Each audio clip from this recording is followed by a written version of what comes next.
바다에 뿌려진 기뢰가 전 세계 경제를 흔들고 있습니다. 더 충격적인 건 그 기뢰를 뿌린 이란조차 정확한 위치를 모른다는 점입니다.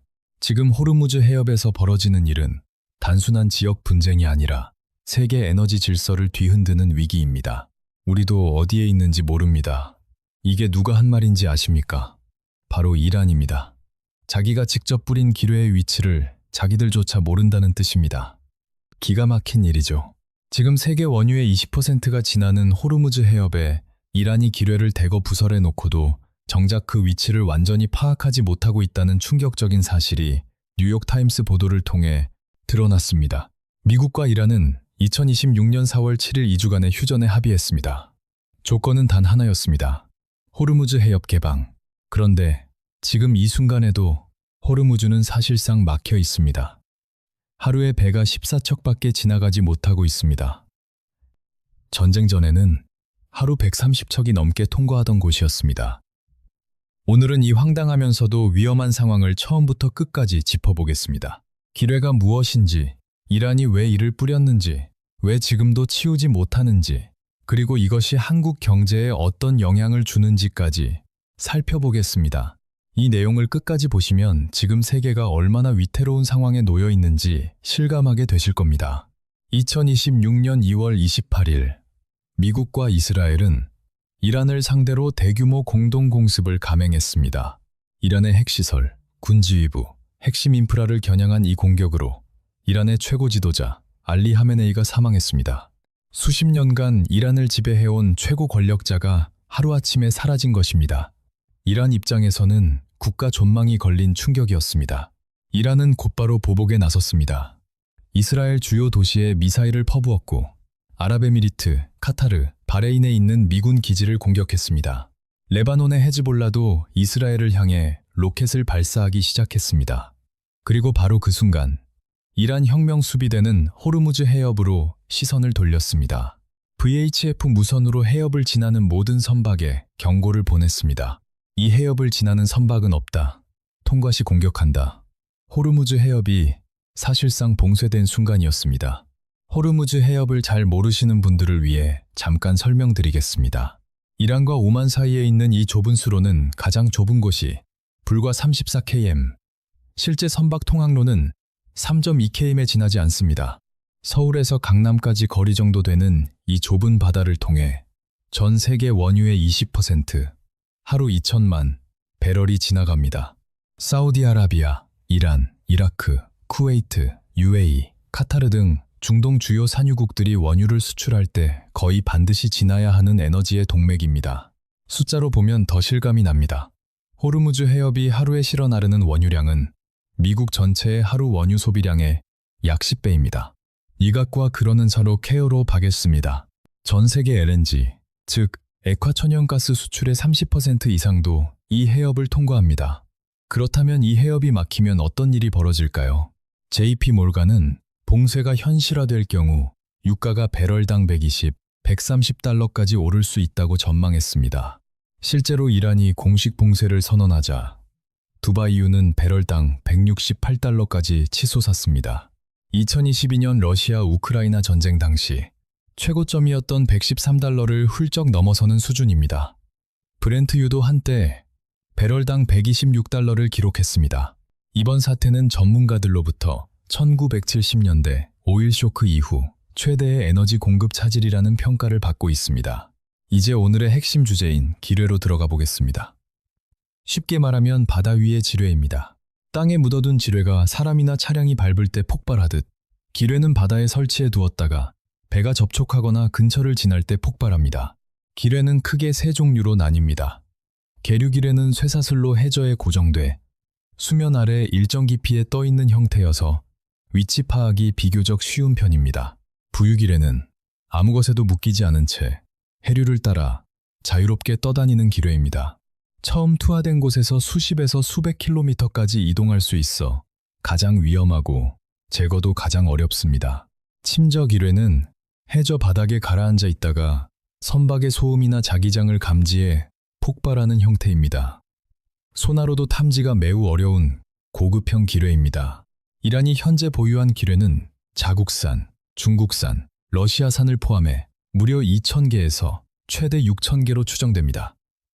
이 가운데에는 특정 국적의 선박이나 특정 크기의 선박만 골라 폭발하도록 설계된 이른바 스마트 기뢰도 포함되어 있습니다.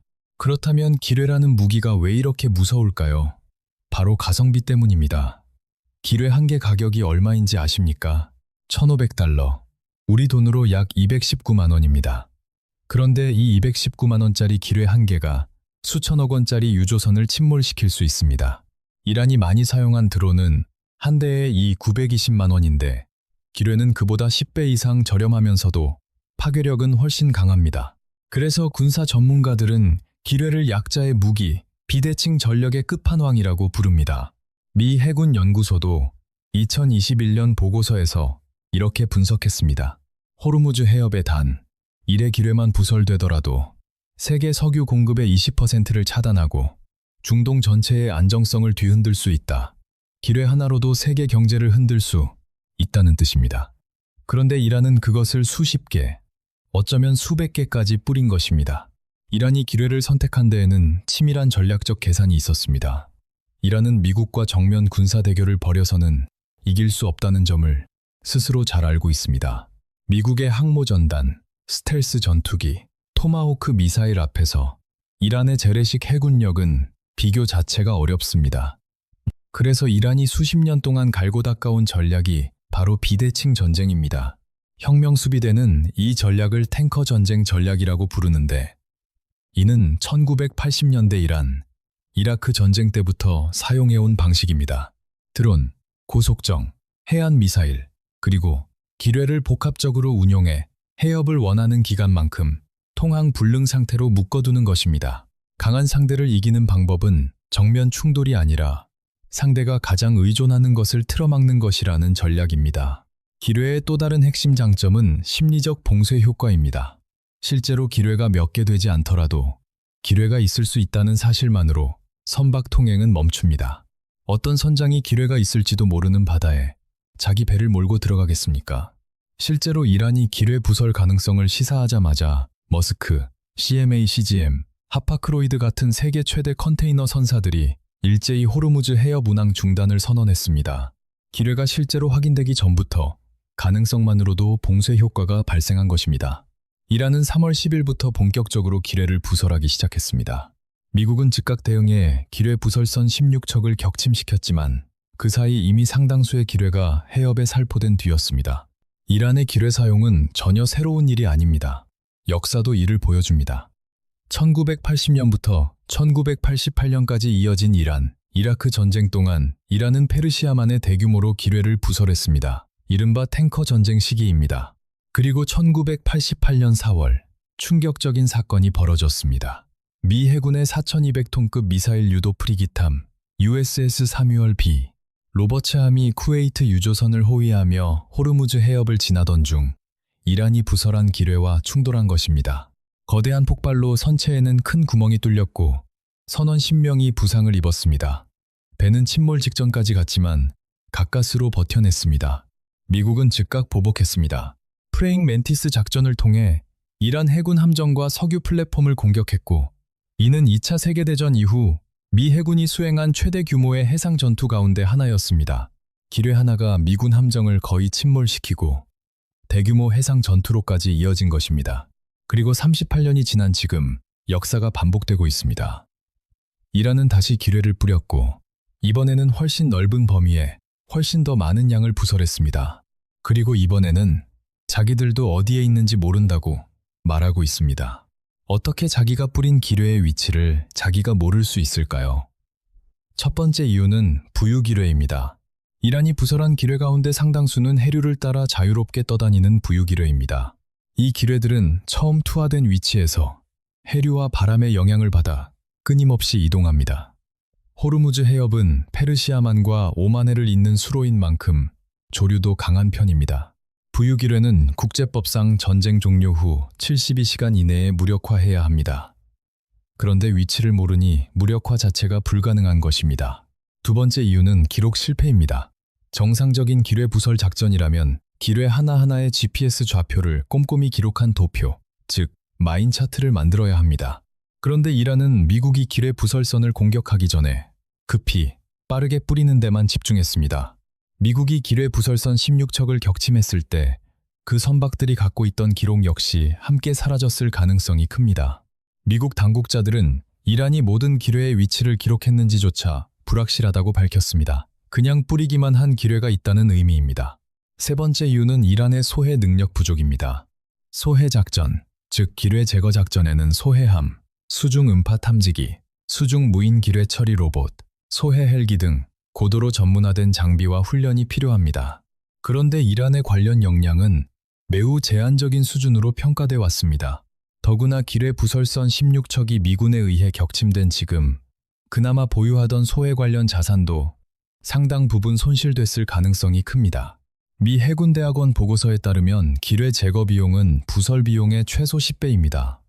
걸리는 시간은 최대 200배에 달합니다. 219만 원짜리 기뢰 하나를 뿌리는데 1시간이 걸렸다면 이를 치우는 데는 200시간이 걸린다는 계산입니다. 결국 이란은 기뢰를 뿌릴 능력은 있었지만 제거할 능력도 위치를 정확히 파악할 준비도 갖추지 못했던 것입니다. 이란도 손을 놓고만 있지는 않았습니다. 국제사회의 압박이 거세지자 이란은 안전항로가 표시된 해도를 공개했습니다. 이 경로로 들어오면 기뢰가 없으니 통행해도 된다는 주장입니다. 그런데 이 대목이 더 황당합니다. 이란이 공개한 안전항로는 이란이 알고 있는 기뢰 위치를 피해 설정한 경로일 뿐입니다. 정작 위치를 모르는 기뢰들, 특히 해류를 따라 이미 이동해버린 부유 기뢰들은 그 안전 항로 위에 지금도 떠 있을 수 있습니다. 게다가 이란이 공개한 항로를 자세히 보면 더 수상한 점이 있습니다. 그 경로가 이란 본토와 가까운 섬들을 끼고 가는 루트라는 점입니다. 전문가들은 이것이 이란이 실질적인 해상 통제권을 유지하면서 사실상 통행료를 징수하려는 포석이라고 분석합니다. 이란의 신뢰성 자체도 바닥입니다. 미국과 2주 휴전에 합의한 바로 그날, 이란은 이스라엘의 레바논 공습을 빌미로 유조선 통행을 다시 중단시켰습니다. 해도를 믿고 들어갔다가 공격이라도 받으면 누가 책임질 수 있겠습니까?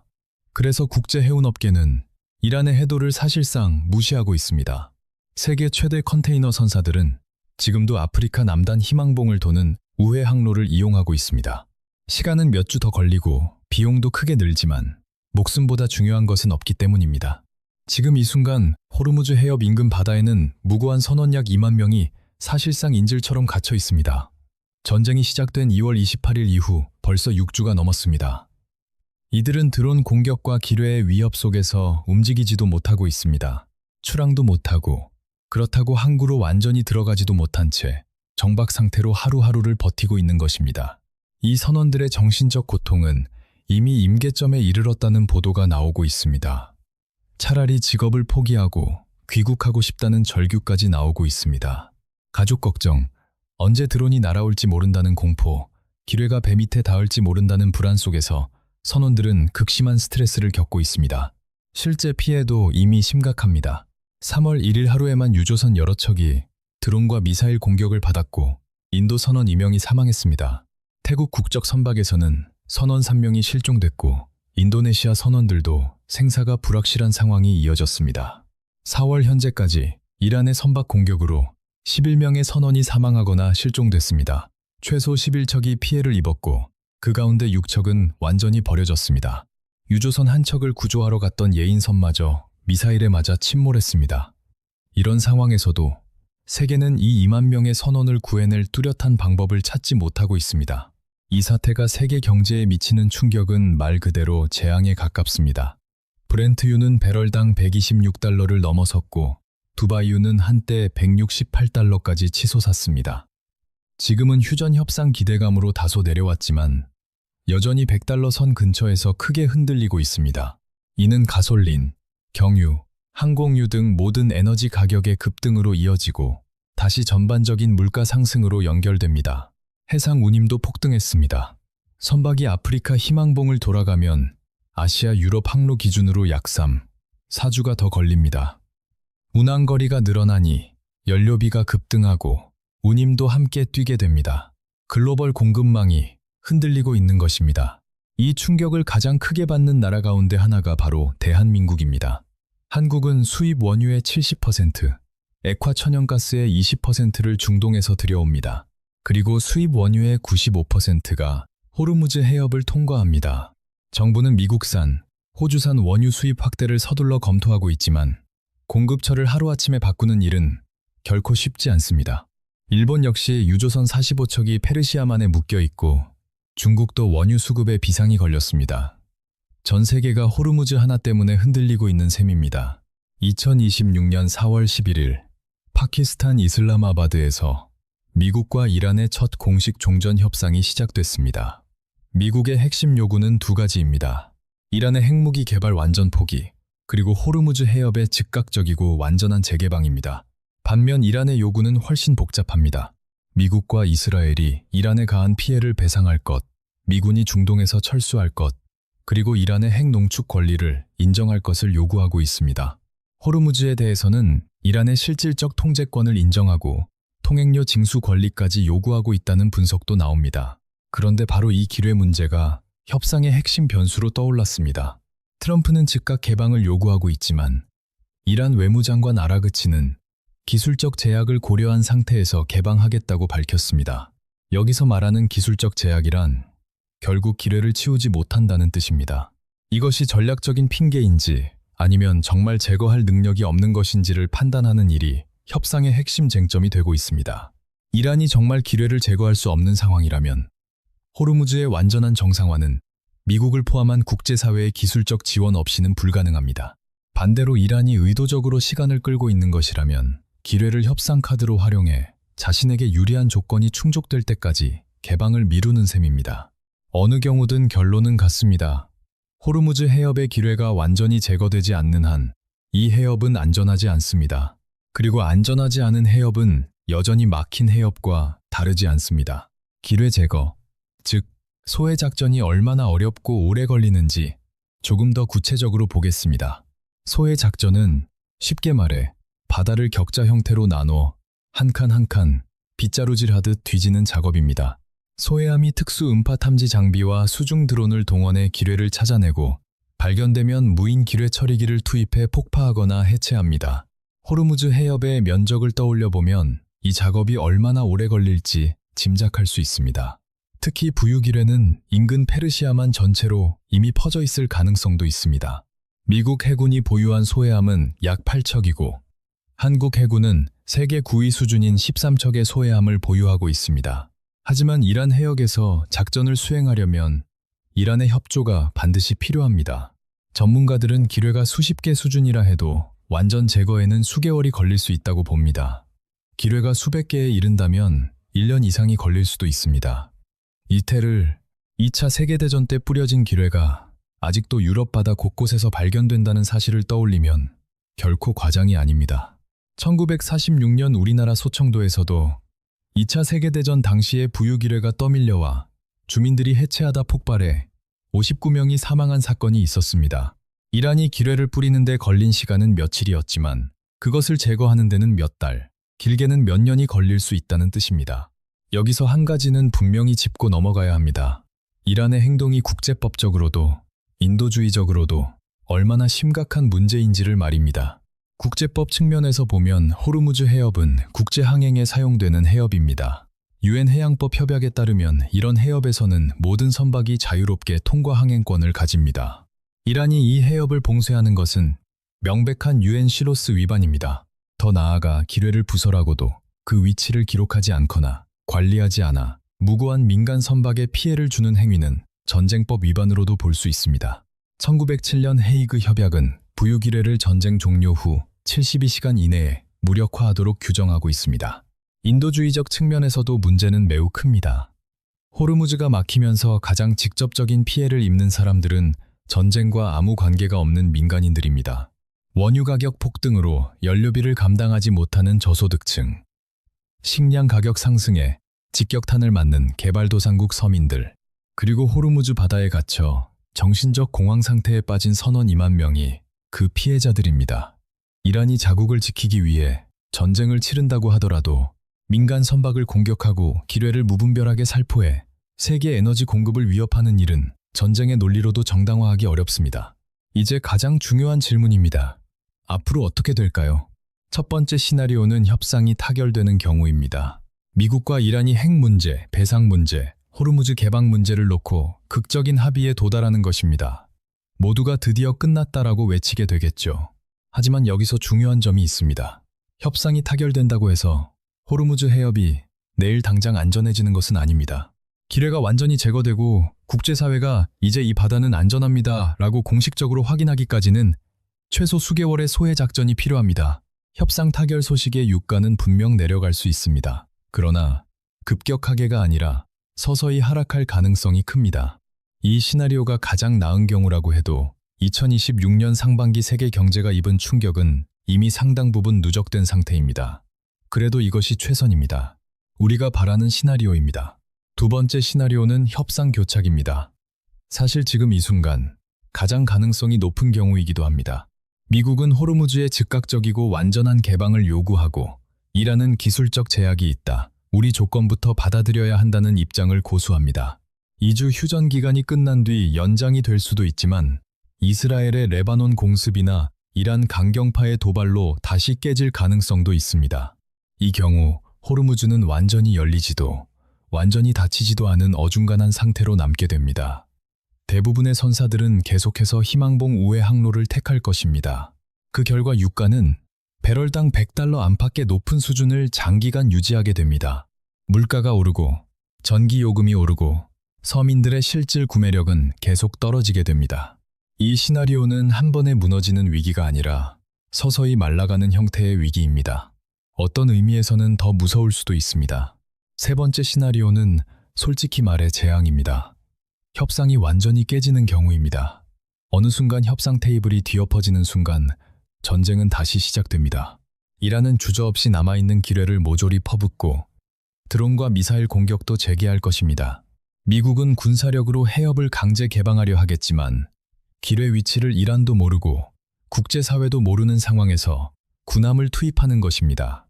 1988년에는 기뢰 하나가 미군 호위함을 거의 침몰시켰습니다. 이번에는 기뢰 수십 개, 어쩌면 수백 개가 깔린 바다입니다. 미군 함정 피해는 피하기 어렵고 그 악순환이 시작되면 끝이 어디일지 아무도 장담할 수 없습니다. 에너지 시장은 완전히 패닉 상태에 빠질 것입니다. 유가는 배럴당 $200, 어쩌면 그 이상도 가능할 수 있습니다. 1970년대 오일 쇼크를 넘어서는 충격이 닥칠 수 있고 원유 수입의 95%가 호르무즈를 통해 들어오는 한국이 받게 될 충격은 말로 다 하기 어려운 수준일 것입니다. 이 시나리오는 결코 현실이 되어서는 안 됩니다. 이번 전쟁은 한국에도 매우 중요한 교훈을 줍니다. 한국은 원유의 약 60, 70%를 중동에서 수입하며 이 가운데 대부분이 호르무즈 해협을 경유합니다. 전체 원유 수입의 약 60% 이상이 이 해협에 의존하고 있어 호르무즈 봉쇄는 국가 에너지 안보에 심각한 위협이 됩니다. 이번 사태를 계기로 한국은 에너지 수입원 다변화를 더욱 서둘러야 합니다. 미국산 LNG, 호주산 원유 수입 확대가 논의되고 있지만 사실 이는 2000년대부터 계속 나왔던 이야기입니다. 위기가 터질 때마다 다변화가 필요하다고 말하지만 실제 변화는 더뎠던 것이 현실입니다. 한국의 전략 석유 비축량은 200일 이상으로 IEA 회원국 가운데 상위권 수준입니다. 하지만 호르무즈 해협 봉쇄가 장기화되고 유가가 폭등할 경우 비축량만으로 경제적 충격을 완전히 막기는 어렵습니다. 공급선 다변화와 에너지 전환은 더 이상 미룰 수 없는 과제가 됐습니다. 해양 안보 역량 강화도 필요합니다. 한국은 세계 9위 수준의 소해 전력을 보유하고 있어 이번 사태에서 기뢰 제거 지원 카드가 논의되고 있기도 합니다. 국제 해상 안보 협력에 더 적극적으로 참여해야 한다는 목소리도 커지고 있습니다. 핵심만 다시 정리하겠습니다. 2026년 2월 28일 미국과 이스라엘의 이란 공습으로 시작된 전쟁에서 이란은 호르무즈 해협을 봉쇄하고 기뢰를 부설했습니다. 그런데 지금 확인된 충격적인 사실은 이란 자신도 기뢰의 정확한 위치를 모르고 제거할 능력도 부족하다는 점입니다. 기뢰 하나를 설치하는 데는 219만 원이 들지만 제거하는 데는 최소 10배의 비용과 최대 200배의 시간이 필요합니다. 세계 원유의 20%가 지나는 호르무즈 해협에 이 기뢰들이 깔려 있고 일부는 해류를 따라 지금 이 순간에도 떠다니고 있습니다. 협상이 원만하게 진행되더라도 기뢰를 완전히 제거하는 데는 수개월에서 수년이 걸릴 수 있습니다. 그 사이 2만 명의 선원이 공포 속에 갇혀 있고 세계 경제는 에너지 위기로 큰 충격을 받고 있으며 한국 경제 역시 직격탄을 맞고 있습니다. 기뢰는 전쟁의 도구입니다. 그러나 전쟁이 끝난 뒤에도 기뢰는 남아 수십 년 동안 무고한 민간인의 생명을 위협합니다. 이란은 지금 그 위험한 무기를 위치도 모른 채 바다에 뿌려놓은 것입니다. 이것은 전쟁의 논리로도 쉽게 정당화되기 어렵습니다. 호르무즈 해협이 하루빨리 안전하게 다시 열리고 그 바다에 갇힌 2만 명의 선원들이 가족의 품으로 돌아갈 수 있기를 바랍니다. 이번 이번 사태가 우리 모두에게 에너지 안보의 중요성을 다시 한번 뼈저리게 일깨우는 계기가 되고 있습니다.